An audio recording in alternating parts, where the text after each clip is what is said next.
ভালো খাবার আশা করেন তো? জামাতের ভেতরকার একটা মিশনের কথা খুলে বলি, ভেতরকার কথা। জামাতের ভেতরে না জানি কি কথা আছে, একটা ভেতরের কথা বলি। জামাত ইসলামী প্রত্যেকটা মানুষকে জেলখানার কয়েদি হিসেবে তৈরি করে। কথা কন নাকি আপনারা? জামাত ইসলামী তার আন্দোলনে যোগদান করা প্রত্যেকটা মানুষকে জেলখানার কয়েদি বানায়। ইউনিভার্সিটির প্রফেসর আছে, টিএস করবেন আমার সাথে একবার, টিসি 3 দিনের টিসি হয় না, টিসি। আমি বললাম ভাই আপনি করছে আমি রাজশাহী ইউনিভার্সিটি প্রফেসর, তা আপনি ডেকে করছে আমি ছুটির বাড়িতে আছি, এর মধ্যে টিএস পড়ছে, তাই আছি 3 দিন তো থাকি এটি থাকি সোমানা পাঠ হয়। হয় রে, সেদিন সকালে যাক ওই খিঁচড়া দিয়েছে, আল্লাহ বাড়ি ধরলে মারামারি হয়ে গেল। উনি বলেন তো কীরকম খিঁচড়া, যেই ফেরত সেই খিঁচড়া আটকান যায় না, খালি মুখও ধরে, এটা কি খিঁচড়া, মানে দৌদির করেছে সেই খিঁচড়া মুকুট দিয়া, আল্লাহ ওটা যাও ঘাটি না খিঁচড়া বোঝার উপায় নাই। জেলা আমির তখন ছিল, রব্বানি ভাই বলছে খাওয়া শুরু করেন, ওর এই হুকুম শুনে আমাকে কলজে তেমনি শুয়ে যায়। আমরা ওই যে ওই তান্দ্রাত খাইছি, কি যে খাইছি আল্লাহ জানে কায়দা শেষ। পরে আমার 5 রাত দেখি রাজশাহী ইউনিভার্সিটির প্রফেসর, ওইকে আমার সবাই আমি পরে করছি কে ভাই ক্যাঙ্কার করছে, কোনো ক্যাঙ্কার মধ্যে নাই, খান সুবহানাল্লাহ পাঠ করো।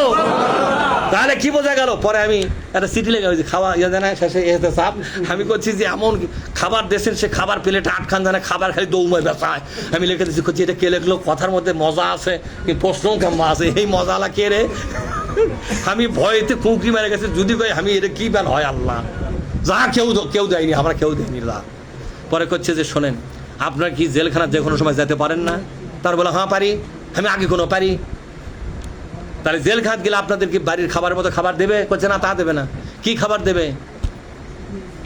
জেলখানার সম্বল, থালা বাটি কম্বল, এছাড়া অন্য কিছু মেলে না মাগো, এছাড়া অন্য কিছু মেলে না, ঠিক না? থালা বাটি কম্বল, যে কম্বল দুনিয়ার লাকাটি সারপোকালা, ঠিক না? তাহলে এগুলা যদি আপনার ভাগ্যে আসে, সেটা খাবেন কিভাবে? ওই খাওয়া যাতে আপনার অভ্যাস হয়, যেন আগে থেকে আমরা তোমাকে জেলখানার কয়েদি বানাচ্ছি। এবারে জেল যা হলে একবার আমি দেখা করবার যা বললাম, কেরি খাওয়া ক্যাঙ্কা করছে, সেই আমার সাথে গেছে এক আমারই সাতকার, তাই আমাকে দল কর না, কিন্তু সাথে গেছে, হুজুর আপনার আমার আজাদ দেখে আসেন, চলো। ওই আমাকে শত্রু দল করে, বুঝেননি? তাই আমি আমি যা করছি খাওয়া ক্যাঙ্কা করছে, সেই মানে করছে যে বিভিন্ন টিএস খাইনি, তার চেয়ে অনেক ভালো খাবার, খাওয়ার আসতে আমরা শেষ করে দিই, খাই এত স্বাদ, সব বলার এই করছে এর কথা, জেলখানা খাবার এত স্বাদ, মানে কীভাবে স্বাদ হলে এটা? তাই বলে আসো ইতি ফেঁচা পারা যাবে না, শুনে পরে বললাম যে এই ঘটনা আমরা একটা লোককে এইভাবে তৈরি করছি, করছে সত্যি এই জামাত ইসলামী টিকে থাকবে। ভিন্ন দলের লোক আমাকে কি বললো, সত্যি করেই এই জামাত ইসলামী এদেশে টিকে থাকবে, এরা এত ত্যাগ স্বীকার করা লোক, এরা কোন দিন শেষ হবে না, তোমরা পাঠ করে। এদেরকে আমার নেত্রী শেষ করবে চাচ্ছে, এরা শেষ হবে না, আমার নেত্রী ভুল বুঝেছে, এ জামাতক চিনা পারেনি, আজ আমি নিজে এসে চিনা গেলাম, আমি খবরটা তাহলে ঢাকার দিও দিয়ে, কিন্তু দিয়ে কি লাভ হচ্ছে, উনি তো যে অত্যাচার সেটাই করে গেছে। বলেন তো, যাওয়ার সময় আমাদের চিনে গেছে, যা বলছে যে শিবিরকে আমরা বাতিল করছি, সেই শিবিরের হাতেই মনু 1 তারিখ আমাদের বাতিল করছে, 5 তারিখের দিন মগরিবের আজান লিবার দেয়নি আমরা, আল্লাহ আমাদের হাত দেয় এই জঞ্জালকে সাফ করে দেয়। আমরা এদেশে ছিলাম, এদেশি আছি, এদেশি আমরা থাকবো, তোমরা পাঠ করবেন না? সেই জন্য আল্লাহ তাআলা বলছেন, আর সেদিন আফসোস করে বলবে, ও প্রভু কেন আমরা বিশ্ব নবীর আন্দোলনের দল কেন করলাম না? এখানে কিন্তু আছে, আমরা কেন নামাজি ছিলাম না সেই আফসোস কিন্তু নাই, রোজা কেন করি নাই সে আফসোস নাই, হজ কেন করি নাই সে আফসোস নাই। এখানে আফসোসটা দেখেন কিরকম, এই যে মা'আর রাসূলি সাবিলা, বলেন মা'আর রাসূলি সাবিলা। সাবিল শব্দের অর্থ হলো ইসলামী আন্দোলন। সাবিল মানে কি? কেন ইসলামী আন্দোলন না করে দুনিয়া ছেড়ে আসলাম? এটা যে জাহান্নামে যাওয়ার কারণ কেবল বুঝতেছি, কিন্তু লাভ আর হলো না। পরকালে বুঝে কি লাভ হলো? আপনারা বলেন লাভ হলো? হলো না। এরপর আল্লাহ তাআলা বলছেন কিয়ামতের দিনে ওয়াকানা শাইতানু, ওই তারপর আরেকটা কথা বলছে, লাকাদ আদাল্লানি, বলেন লাকাদ আদাল্লানি আনিজ যিকরি বাদা ইয জাআনি। মহাসত্য আমার কাছে একবার এসেছিল। দেখেন এই যে আয়াতটা আপনাদের শোনাই, বাদা ইয জাআনি, বাদা ইয যা মানে আশা, বাদা মানে পরে, নি মানে আমার কাছে এই সত্যটা একবার আসছিল। বলেন তো এই কথার মানে কি? মানে ইসলাম আন্দোলন করা লাগবে, এই দাওয়াতটা আমি জীবনে একবার পাইছিলাম, এই রায়হান বুঝতে পারছো? জীবনে একবার হলো কোনো না কোনো রাস্তায় হোক, দোকানে হোক, ঘাটত মাটত যেটি হোক, এই দাওয়াতটা একবার আমি যে দলই করি, কিন্তু কোরআন প্রতিষ্ঠার দল পার্টি করতে হবে, আন্দোলন করতে হবে, আমি এই দাওয়াতটা একবার জীবনে। এই কথাটা জাহান নামের গেটত যা বলতেছে। কোন জায়গা বলতেছে? আমার কথা বুঝতে পারছেন? মনে মনে কল্পনা করলেন জাহান নামটা তারই একটা গেট আছে, সেই গেটের সামনে এদের খাড়া করছে। তখন বলছে, কি বলছে দেখেন, এই যে লাকাদ আদাল্লানি আনিজ যিকরি, এই জিকির মানে এই আলোচনা, এই উপদেশ, এই নির্দেশনা আমি আমার কাছ থেকে হারিয়ে গেল। বাদা ইজজাআনি, জীবনে একবার আমি এই দাওয়াতটা আমি পেয়েছিলাম, কিন্তু এখান থেকে আমি ভুলে গেছি। কি করেছি আমি? এটাকে আমি বিসর্জন দিয়েছি, ভুলে গেছি। তাহলে বলুন তো, আপনারা কি একবার পাচ্ছেন না বারবার পাচ্ছেন? এই জীবনে ইসলামে আন্দোলন করা লাগবে, এটা কি একবার পেয়েছেন জীবনে, বারবার পাচ্ছেন? এই ঘরে বসেছেন যতবার, দাওয়াতও পেয়েছেন। আমি কি এই দাওয়াত ছাড়া কোনদিন ওয়াজ করছি এটি?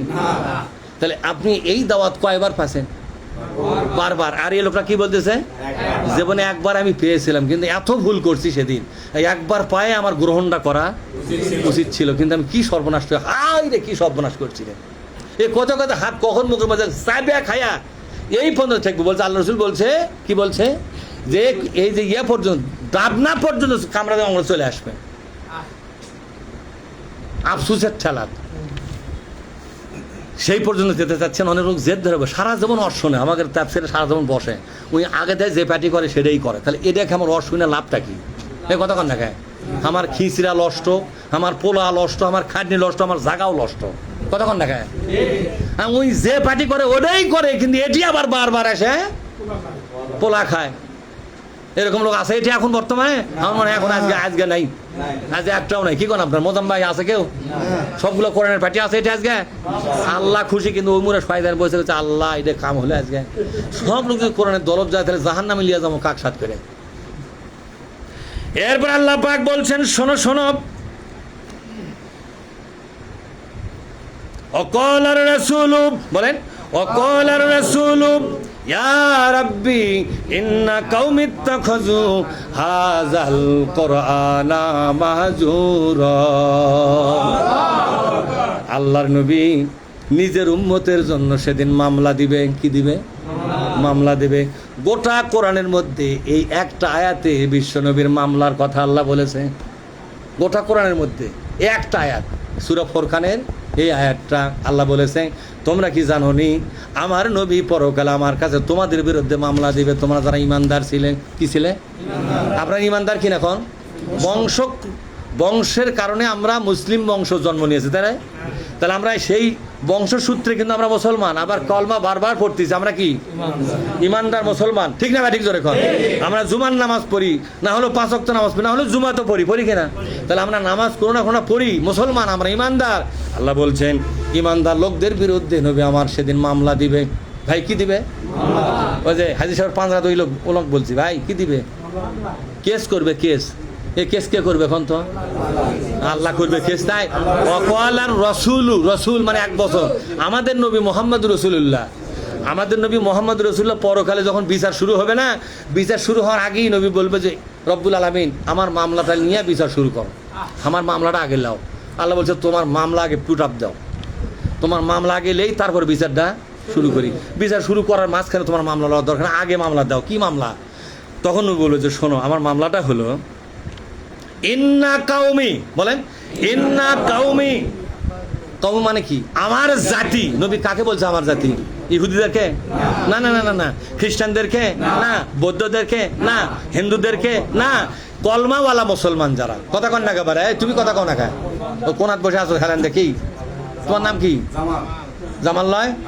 তুমি না আগে তাহলে আলো পাও ঠিক চেনাও যায়, এমন ভাবে 60 টাকা আছো। এদিকে কাজ হয়ে বসো। জামাল তুমি কও তো,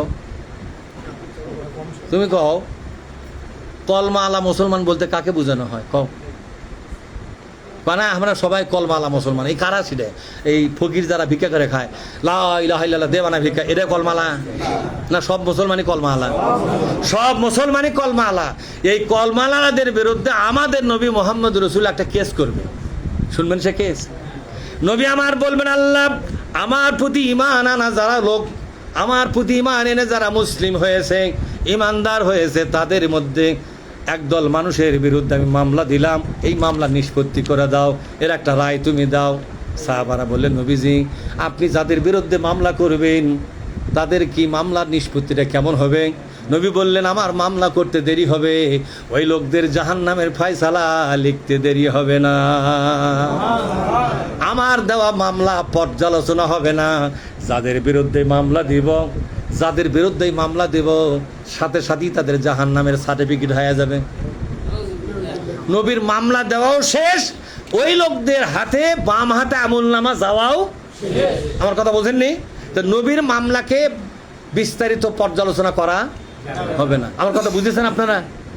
তা নবীর মামলা চূড়ান্ত মামলা, এটা বড় মামলা। এই মামলা যখনই পড়বে, সাহাবারা বললেন, নবীজি আপনার মামলার আসামিরা কি মাপ পাবে নাকি? নবী বললেন, কোরআনের মামলা আমি নবীর মামলা, আর কোরআনের মামলা আমি নবীর মামলা, কয়টা মামলা হলো? কোরআন যদি কারো বিরুদ্ধে মামলা করে ফেলে, সেই লোকের কোনো বাসন নাই। আমি নবী যদি কোনো মামলা করে ফেলি, কোনো বাসন নাই। হুজুর বলেন তো আপনার মামলাটা কি? আমার মামলা হলো, ঈমান আনার পরে কোনো ব্যক্তি যদি কোরআনকে বিজয়ী করার আন্দোলন বাদ দিয়ে অন্য রাজনীতি করে, বলেন তো কোরআন কি তখন পিছনে থাকে না সাথে থাকে? সাথে থাকে। কোরআন তখন পিছনে পড়ে গেল না? আপনি কোরআন প্রতিষ্ঠার আন্দোলন বাদ দিয়ে ভিন্ন রাজনীতি করলেন, তখন কোরআনটা কোথায় আছে আপনার? পেছনে না সাথে? কোরআনী আন্দোলন যারা করে তাদের সাথেই কোরআন থাকে কিনা জোরে কোন? কারণ কি বলেন তো? নামাজ পড়ে মসজিদে তারা কোরআন দিয়া, তেলাওয়াত করে কোরআন দিয়া, রোজা করে কোরআন দিয়া, হজ করে কোরআন দিয়া, কিন্তু যখন রাজনীতির ময়দানে যায় তখন কোরআন বাড়িতে রাখা যায় কিনা জোরে কোন? শুধুমাত্র যারা কোরআনী আন্দোলন করে তারা কোরআনটা মাথায় নিয়ে ময়দানে নেমে কি বলে বলেন তো? একটা কথা বলে, আসো ভাই এই দেশে আমরা কোরআনের বিজয় চাই, বলে কিনা? আমি হিন্দু পাড়া গেছি, এই যে আপনার কুশিন্দা হিন্দু পাড়া আছে না, কিছু আমার নেতৃবৃন্দকে নিয়ে গেছি হিন্দু পাড়াতে, আমি হজ করেছি। এই দেশে আল্লাহর কোরআনের চাইতে ভালো আইন পৃথিবীতে আর নাই। তাহলে আমি যখন মসজিদটা বাইরে হয়ে গেছি, কোরআনটা মসজিদে রেখে গেছি না সাথে নিয়ে গেছি? তাহলে আমার রাজনীতি হচ্ছে কোরআনটাকে সাথে নিয়ে যাওয়া, কথা ঠিক না? কোরআনটাকে সাথে নিয়ে যাওয়া আমার রাজনীতি। আর ওদের রাজনীতি কোরআনটা সাথে নিয়ে যাওয়া না বাইরে রেখে যাওয়া? হাজি সাহেব ভালো করে কোন বুঝে, যারা ভিন্ন রাজনীতি করে তাদের হাতে কোরআন আছে না নাই? নাই। কোথায় আছে তাহলে? তাহলে বাড়ি উনি যখন আগে গেছে তখন ওর বাড়ি পিছনে না আগে? তাই আল্লাহ নবী বলছেন, কোরআনকে পিছনে রেখে যারা ভিন্ন রাজনীতি করলো, ওগো প্রভু তারা আমার প্রতি ঈমান আনুক আর না আনুক, তারা আমার প্রতি বেঈমানি করুক আর ঈমান আনুক, নামাজ পড়ুক আর না পড়ুক, রোজা করুক বা না করুক, এই লোকদের বিরুদ্ধে আমি আল্লাহ মামলা ঠুকে দিলাম। এই মামলার আসামি হবার চাচ্ছেন? বলেন তো বেশিরভাগ নামাজি বাংলাদেশে এই মামলার আসামি কিনা? একটা মসজিদে যদি 500 লোক নামাজ পড়ে, এই 500 লোকের মধ্যে এই মামলার আসামি কয়জন হতে পারে? 2-3 জন? হ্যাঁ, অধিকাংশ না অল্প? প্রথম কাতারের গুলো তো লয় নাকি? আমি কিন্তু ধারাপাত্র পড়াচ্ছি, প্রথম কাতারে যারা খাড়া হচ্ছে তারা তো এই মামলার আসামি নয় নাকি? তারাও আসামি। ওই প্রথম কাতার আগে আর একজন আছে খাড়া, ওই ভদ্রলোক কোন পার্টি? ওই ভদ্রলোকও ওই মানুষের কোন রাজনীতির পার্টি করে কিনা জোরে কর? তাহলে ইমাম হলো ওই গ্রুপের, মুয়াজ্জিন হলো ওই গ্রুপের, আগেকার কাতারের মুসল্লি হলো ওই গ্রুপের। কথা বুঝেছেন আপনারা? এরা সবাই কিন্তু বিশ্বনবীর মামলার কি? এদের ইবাদত বন্দেগী লম্বা লম্বা সেজদা, লম্বা দাড়ি, লম্বা রুকু সেজদা, লম্বা জেগার আজকার, মনে করেন যে জীবনে মরণে জেগেরে ফেকেরে চলা, এগুলা আর কোনো কিছু থাকবে? কথা কয় না বারে, থাকবে না। সেই জন্য আমরা রাসূলুল্লাহর মামলা, এই তোমার কি সমস্যা? ভেতরে আসো। এই বারান্দার কোটি লোক আছে, এই বারান্দার কোটি লোক আছে, হ্যাঁ ভেতরে ঢুকালাম অত লোক, আমার এখন খাবার দেবো আমরা? খাবার দিলে যদি হাটের লোক ব্যাংক ঢোকে আমাকে খাবার সর্বনাশ করে ফেলাবে, ঠিক না? যারা ছাত্র হয়ে ক্লাস করতেছে খাবার তারিখের জন্য, কথা কন না আপনারা? যারা ছাত্র হয়ে ক্লাস করতেছে তাদের জন্য খাবার, আর যারা হঠাৎ করে কাছে ছাড়লেন এখন কন কি কম এখন হবে, আমি তো মনোজাত করে দেবো এখন, কথা ঠিক না? এটা আখিরি মনোজাতের জায়গা নয়, এটা হলো ক্লাস। আচ্ছা, আগামী শনিবারে এই কোরআনের ক্লাসে ছাত্র হয়ে আসবেন কারা? একটু হাত তুলে দেখান তো দেখি। এই যে মনের কথা কবেন, মুখের ওই যে পরোটা খাওয়ার কথা কন না, কিসের কথা কিসের কথা? আসবেন তো, আসবেন তো? এই দেখেন তো হাত কে কে তোলেনি, এই হাত তুলে থাকেন, আর দেখেন কারা কার তোলেন, সবাই তুলছে, যাক আলহামদুলিল্লাহ, হাত নামান। যারা তোলেনি তারা চাকরি করে বাইরে, কথা বুঝেননি, তাদের খারাপ চোখে দেখা যাবে না। আমি আপনাদের সামনে